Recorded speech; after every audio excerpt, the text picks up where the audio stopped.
Hello everybody, it is I, Captain Oblivious Mist, and today I've decided to grace you all with the presence of my face. And with a video on the history of the SS Germanic. Many of you may know that the SS Germanic is a ship with quite a long career. Many of you may know that she had quite a lot happen throughout her career. So, I've decided today, after popular demand, that it's time to cover her. So, ladies and gentlemen, it's time we cover the Terminator ship.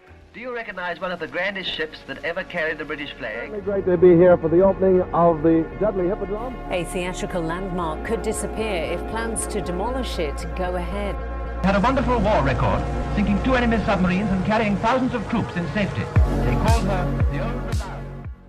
Ocean travel in the 1860s could only be described as one word: rough, with passengers being treated more like cargo than actual humans. This was until a person called Thomas Ismay took one look at ocean travel and thought, how could I make this better?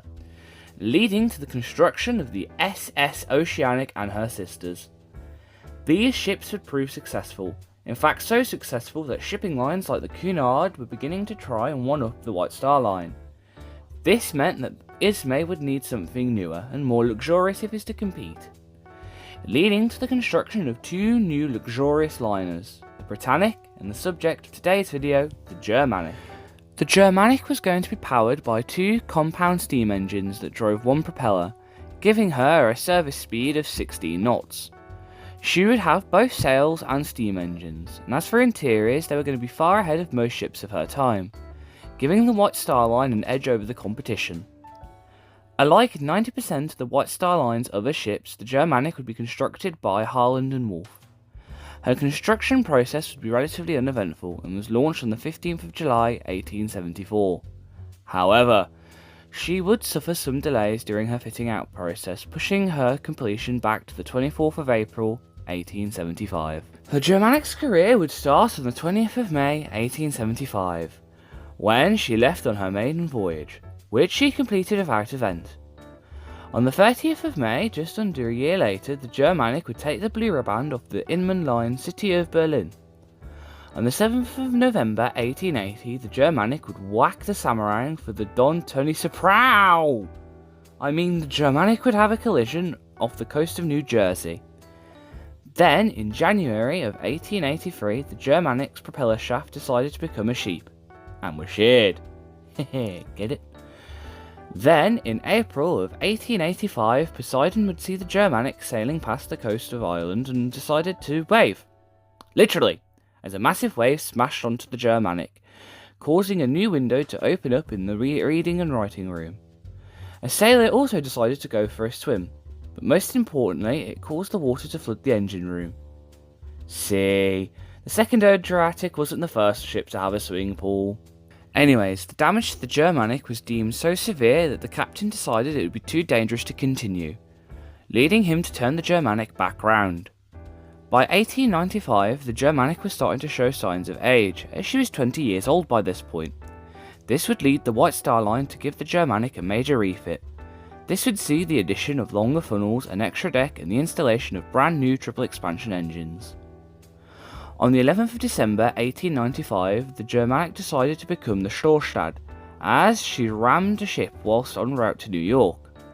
This would put the Germanic out of action until 1896.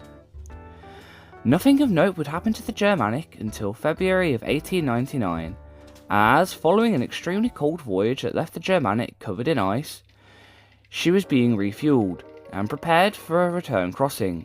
Well, as she was being readied, the Germanic would sink due to the weight of the ice on her decks. Now, some of you may think that that's where the story ends. Well, if so, then boy do I have news for you, as shortly after she sunk, efforts were underway to raise her. Though this wouldn't go entirely to plan, as they were trying to salvage the Germanic, someone noticed that there was a porthole that had been left open below the waterline. Oops. The mishaps don't stop there though, as when they finally got the bow to be buoyant again, the salvage crew were reminded of something they forgot to account for: the stern.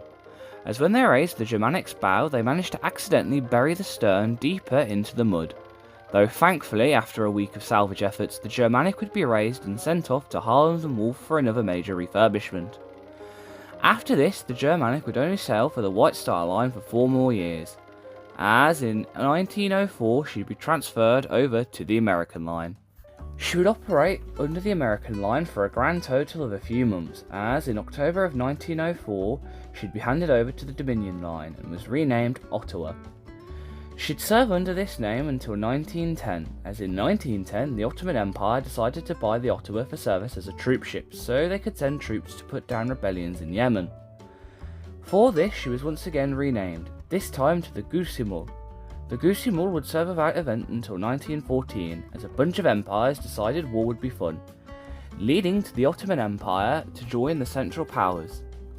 During this time, the Gusimul would have another brush with the Grim Reaper, as in 1915 she was torpedoed by a British submarine and was mistakenly thought to have been sunk. Though, as you could have guessed from the mistakenly in the previous sentence, the Gusimul was very much still afloat and was sent off to be repaired by Germans, coincidentally. She would then be put back into service and continue moving troops across the many fronts of the First World War until 1918, when the war finally ended. After the war ended, the Gusimul would repatriate troops until 1920, when she would after 10 years be converted back into an ocean liner. Though this wouldn't last long, as a year later she would be in charge of transporting Turks from Crete back to Turkey following the Turkish War of Independence.